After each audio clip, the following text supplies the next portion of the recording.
All right, so as I mentioned, I went back to being a right winger my whole life. I was a communist, leftist, anti-white. Then I became, in 2014, a right winger nationalist, pro-white. Then in about 2016, I was moving back to being right winger, pro-white. And then I would later in 2020 move back to left winger, anti-white. But I'll kind of describe some more of what was going on. So my grandpa was teaching me things that were kind of making me again lean toward the right wing. He said, and it came in the Abel story when Cain asked, am I my brother's keeper? God doesn't say yes or no. God actually just gives him a mark on his forehead and lets him go and says, don't kill Cain. So my grandpa said, no, you're not your brother's keeper. You're your brother's brother. Now it gets more complex than that. So the idea is, my grandpa's idea is like, don't leech on people. That's predator prey software. Don't be lazy. That's self-confirmatory, being lazy. Be creative, work in creative projects, be a part of synergy. And I'll get more into that. And then that's where you transcend the self and lose the self, right? And because the self is an illusion. So you want to transcend the self and not get bogged down in the illusion. And you do that through like work and stuff. And again, when my grandpa would talk about that stuff before, I was just like, well, that's a right winger stuff. That's the Protestant work ethic. And I thought, of course my grandpa thinks that way. It's because he's German and he's white, and he's a white supremacist, and he's anti welfare, which but I was anti-white. I was for welfare, communist, and I was anti-white. Now I remember another thing was some rabbis described how in the Bible, like the Amalekites were actually Germans, but the idea was, one thing is people say the Amalekites were half Hittite, half Semite, and Hittites were Indo-Europeans, and the idea was they were like big enemies of the Israelites, and they wanted to kill the Israelites. And according to some rabbis, the reason why God says to kill the Amalekites is because when the Israelites passed through their territory, the Amalekites didn't want to give them any food and didn't want to help them. And I was like, yeah, maybe my grandpa is an Amalekite. He's a white guy who's anti-welfare. He's just a greedy white supremacist white man, and he doesn't want to give welfare, and that's the evil Amalekites. And I was a communist leftist. And but at the same time, it's like, yeah, people were against the Jews and against the Israelites, but the Israelites weren't innocent victims. Maybe the Israelites, one of the reasons why the Amalekites didn't want the Israelites to pass through the territory was they were afraid that the Israelites would steal from them and stuff. And the idea, the right wing idea is, there is no innocent victims, and that's what my grandpa would talk about. There is no innocent victims, and I would always be like, well, that's another right wing concept. That's blaming the victim. Typical right wing. Of course, there's sometimes innocent victims, right? But my grandpa's whole thing is like, no, take responsibility for everything, and if you're a victim, you gotta take responsibility for it. And even if it's not in this life, maybe something in your past life you did. There's possibility of past lives and stuff. So you always take responsibility and stuff like that. And I was like, no, that's just victim blaming, right winger, white supremacist way of looking at things. But my grandpa would later say like, well, if you're in the flow, you can discern, if something's not someone's fault. And also he would even say like, if you're in the flow, you can discern when welfare could be beneficial. And he said if people have very high levels of software and are in like mutual participation, oneness software, and not in any dualistic self-confirmatory software, then sometimes welfare can be appropriate. But he says other times they're leeching and they're being parasites. So, but again, I always thought that my grandpa was a white supremacist, but my grandpa was, the way that we were going through the Bible and he was teaching me this stuff, again, it was making me think like, my grandpa was like, no, Jesus did not teach a social welfare gospel. That was the temptation of turning the rocks to bread. And that's a social welfare gospel, but that's still self-confirmatory, because if you're, for the social welfare, if you're just for like giving to people and you think that's going to give you salvation, first off, you're still focused on salvation and saving the self, and that's self-confirmatory. And second off, if you're focused on like God saving you and everything, that's still self-confirmatory. And you think you're special because you're giving, but when you're giving, as Dr. Horry described, the good I would, I do not, and that which I would not, I end up doing. So you want to do good, but you end up doing bad. You give to this guy, and it ends up, the guy's homeless for a reason. He's a murderer, and you give to him, and now he just murders a bunch of people because he used your money to kill some people, you know? So you never know if your giving is good. Now, my grandpa would later teach me a lot later that the only benefit of giving is it lets you let go of your attachments so that you can be more susceptible to the flow. Because if you're attached to things, now it took me a long time. It took me like 2020 to really understand this, because he started to teach me this. But again, he was a bad teacher. He didn't teach me stuff well. I was just confused most of the time. He, like the way that I describe things well. I explain things well. He doesn't. He just confused me. He's not good at articulating things, like just confusing me. So, you know, but the idea was, you know, the only good of giving to someone is it could like help you let go of your attachments so you could be more in the flow. And the other thing that he would teach is like, you know, the rituals, because my grandpa doesn't believe in God. My grandpa is an existential metapsychiatrist, but he, you know, Dr. Hora, who he learned under, does more believe. He believes God is infinite mind intelligence. But my grandpa would take Dr. Hora's teachings. You know, Dr. Hora thought that thoughts create everything. He was very new age, but my grandpa tried to tone it down a lot. So he was like new age mixed with naturalism. So my grandpa's like, well, there is no, you know, God's not intelligence, you know, or infinite mind. God is energy. You know, and mind is just an epiphenomena of energy events, energy patterns and stuff. And yeah, there is no God. So my grandpa would be like, yeah, you know, when you're doing your rituals and stuff, you're not doing it to please a God, a separate God, but you're doing it to align with the flow. And by doing rituals, it doesn't matter what rituals. So this is a crazy thing. Like my grandpa would say a lot later, he would say like, even the Satanists, he'd be like, even if a Satanist, so long as they're doing rituals and they're not just following their whims and following whatever their impulses and following whatever they want to do, so long as they're doing rituals, it's like having a job or working or being creative. So long as you're following the rituals, it's taking you out of your habits and your circumstances and your relationships with other people and other things that are self-confirmatory. And it's helping you to break free of that, and it will help you get into the flow because you're breaking out of your impulses, and it will help you break out of yourself. Because now you're focused on something else. You're focused on your ritual, right? So, but it's not to please God, you know. So for instance, like when my grandpa would be like, yeah, well, you know, the Jews doing their ritual of you know, pointing their fruits. There's the rituals of Shavuot where you point your fruits in the 4 directions: 1, 2, 3, 4, 1, 2, 3, 4, and you do that. My grandpa didn't believe the quadrant model, so I would be like, yeah, well, that's you know, it's pointing to the quadrant model. But my grandpa didn't believe that. My grandpa thought the quadrant model was bullshit.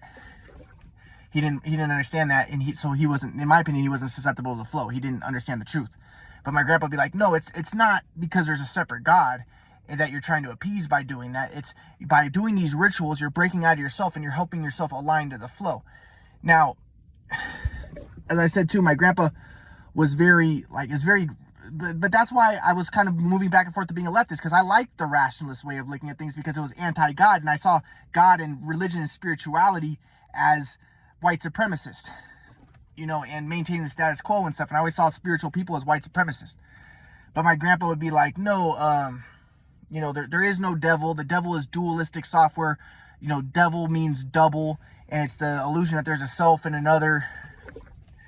And, you know, but at the same time, though, my grandpa would be like, well, if you're in the flow, though, it's possible there is a devil. So, you know, he always fall back on that type of stuff. Like, if you're in the flow, you can discern. Like, my grandpa would be like, don't believe anything, because if you believe, then you're attached to your beliefs, and that's self-confirmatory. So just be open and just be in the flow. Just be open to insight and inspiration. So he would say, I don't believe these things, but this is my framework of understanding. But his framework of understanding was always very naturalistic mixed with new age.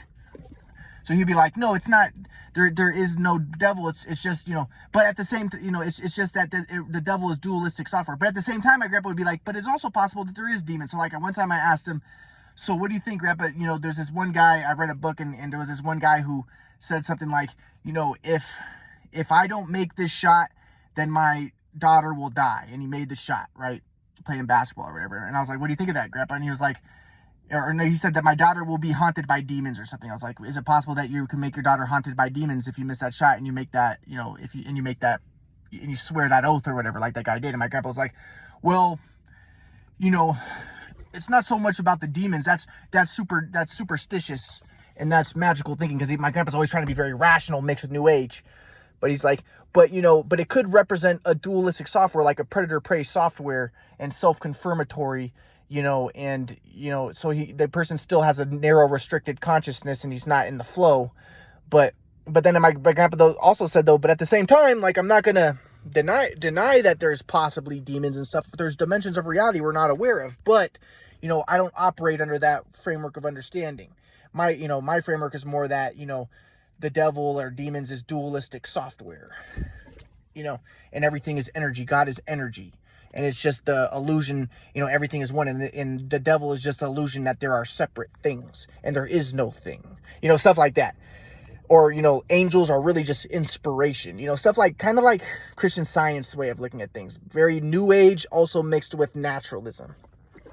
But at the same time, he would say, like, but I can't deny, possibly there is demons. Possibly there is that stuff. I don't know. But that's not my framework of understanding, So I liked it when he was like that, because I was anti-religion, because I was against religion, because I saw religion as white supremacist. And I was like, okay, yeah, that's a better way of looking at things. That's anti-religion. That's going to destroy religion, destroy division, make everybody mix. I was, I saw myself as Jewish, and I wanted the white people to mix. And I wanted to defeat the white people. So I wanted to destroy religion. But my grandpa, but anyways, by this time in like 2016, my grandpa was moving more toward right wing. And, like saying, like, all that stuff, like about the welfare and stuff like that. And I started to become more right wing, and I started becoming more pro-white and nationalist. And I'll get to a little bit more of stuff that I studied with my grandpa that moved me in that direction. So for instance, at one point I went to a Chabad, and I started reading a book there, and I started reading that book with my grandpa. And I was like, Grandpa, what do you think about this? And I read him this one thing, and it was talking about how, there's in the Tower of Babel, what happened was the Tower of Babel was really about the Babylonians tried to make everybody speak the same language. So when I was a leftist, I was like, yeah, the Tower of Babel, everybody spoke one language before. We should all go back to speaking one language. Let's all mix. Let's all mix together and defeat, destroy the white people and all become brown, because I saw myself as Jewish and I saw white people as bad. I was a leftist and I wanted to defeat white people. But, then when I was reading this, I saw the Orthodox Jewish interpretation, and Orthodox Jewish are very religious and more pro-white and more nationalistic. And they were like, no, the Tower of Babel was about, people didn't originally all speak one language. People all spoke different languages.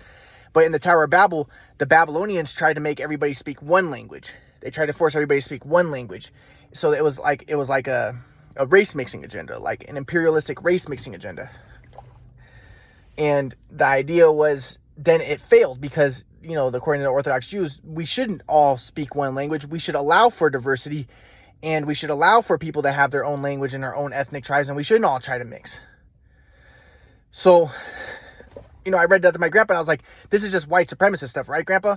Like, but my grandpa was like, no, everybody is one, but not everybody's the same. And I was like, what, Grandpa? I thought that you were saying that everybody is one. So again, when my grandpa was telling me, like, transcend the self, everybody is one, everything is one, I was thinking like, oh, when I was a leftist communist, I was like, oh, good. Okay, yeah, let's all dissolve borders. We're all one. And, it made me fall back to my default of being anti-white, leftist communist. But then my grandpa's like, no, he said, everything is one, but not everything is the same. And my grandpa's like, if you're in the flow, you can discern, that sometimes it's not appropriate to try to force people to mix. You said if you're trying to force oneness, that's not the flow, because forcing oneness is not oneness. And he was like, there's a heart cell, and there's a leg cell, and there's a pancreas cell, and, they're all one. They're all a part of Ryan. They're all part of one body. Like, we're all a part of the body of Christ, my grandpa would say, or we're all a part of God. We're all energy. But we're not all the same, my grandpa would say. So we're one, but we're not all the same. We're different formations of energy. We're all one energy event, but different formations, different waves within the ocean, my grandpa would say, right? So again, very naturalistic mixed with new age and not really believing in God, but believing God is energy. That's what my grandpa was. So, so then it was moving more toward right wing. So I was like, oh, so you're more of a nationalist, Grandpa. That's what I thought from the beginning. I always thought you were a white supremacist, and I always saw spiritual people as more white supremacists. So I was like, oh, okay. So we're all one, but we're not all the same. So maybe nations could be beneficial. My grandpa's like, yes, and my grandpa would say nations are a concession to a work in process or work in progress. And that's what my grandpa's teaching of, the Bible was like, what Jesus was about. Like, he would say that he gave concessions to, since people are not in the flow, you have to give concessions. And like one concession would be do not kill and do not steal and stuff like that until you're in the flow. And then you're just in pure inspiration and intuition, and you're just being guided, you could say, by God. But I don't know what my grandpa thought, like by energy or by inspiration or intuition or oneness consciousness or whatever. But that would not be you. You transcend the self. You're in the flow. But my grandpa says until everybody's in the flow, then, think concessions like, laws and borders and stuff like that. So now I understand. At the time I didn't understand, but now I understand. It'd be like, yeah, if it is true that, Mexicans, there's a lot of Mexicans who are poor and who are not in the flow and not educated and stuff, and you just bring them all to America, and you can cause problems, or if you're just doing it to race mix, like I wanted, like I saw myself as Jewish, and I wanted to just bring all the Mexicans over to America and destroy the white people and defeat the white people and be like, no, but I'm doing it out of compassion because I love my brother, No, it's not out of compassion. It was out of my selfish ego agendas, right? And so, that's what my grandpa, so then it wouldn't be the flow. But I thought it was the flow because I thought, oh, we're all one. Transcendental consciousness, transcendent consciousness. We're all one. Ah! No, I was stupid. I was still within dualist consciousness. But my grandpa goes, don't call yourself stupid because that would be personal. That's a personal attack on yourself. And that is judgmental. And that is boasting because you are not a person. Everything is one. Transpersonal consciousness, everything is one. But, I didn't quite understand that time. But basically, to make a long story short, my grandpa was moving me more toward right wing. So I was a communist leftist. And I remember when I was with my friend Noah, who was also a leftist communist, Noah Vickstein. His dad was Jewish. And, Noah was like, yeah, they're doing, he was very much a hippie. He liked doing drugs and stuff. He did a lot of psychedelics and stuff. But he was like, he was against gentrification of the black people in Oakland and stuff like that. And he was very into like tribal people and tribal hippie stuff. And I was into that too, because I was like, yeah, the white people shouldn't be gentrifying. And so long as it was anti-white, I was all for it. But then my grandpa was being like, no, sometimes nationalism is okay. Sometimes, we're not all the same. And I was like, what? But I thought you said we're all one. But my grandpa was like, no, yes, we're all one, but we're not all the same. We're not all. So I was like, well, what do you think about what the, founding father says? We're all equal, like all men are created equal. And my grandpa's like, no. And this is the stuff, again, it was making me move more toward left wing or right wing consciousness. He's like, to say that everybody's equal is obviously not true.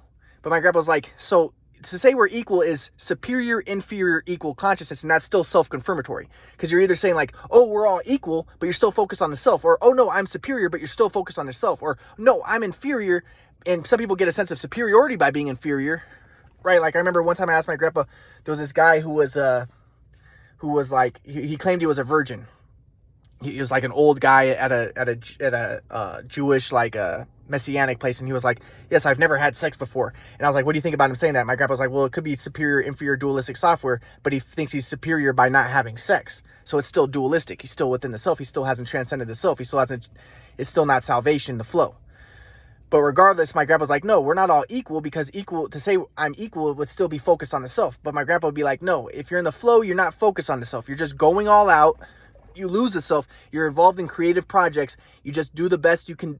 You do your best. You go all out and you lose yourself, and you're not focused. You try to excel. And my grandpa would talk about like Bill Russell. Bill Russell would even root for the other team, because Bill Russell wasn't trying to win or be better, superior consciousness, like try to focus on himself, but he wanted just synergy. He wanted, the flow. He wanted excellence, and he wanted to even see the other team do good. So this is the stuff that my grandpa was teaching me, but it was moving me a little bit more toward the right wing, because I'm like, okay, so we're not all equal.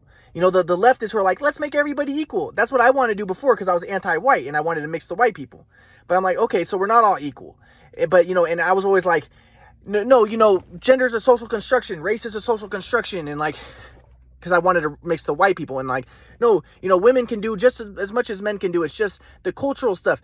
But, my grandpa would be, he confused me. So I think that my grandpa does want to be liked and stuff. And my grandpa, he does tend to just like go toward what is the most popular way of behaving and acting. So my grandpa would go more toward the social construction hypothesis and he would be like, yeah, well, I think that the main differences between men and women are cultural and, ingrained by culture. And yes, the reason why women play with dolls is because, it's cultural and, in our society for whatever. But my grandpa would be like, that's cause and effect thinking.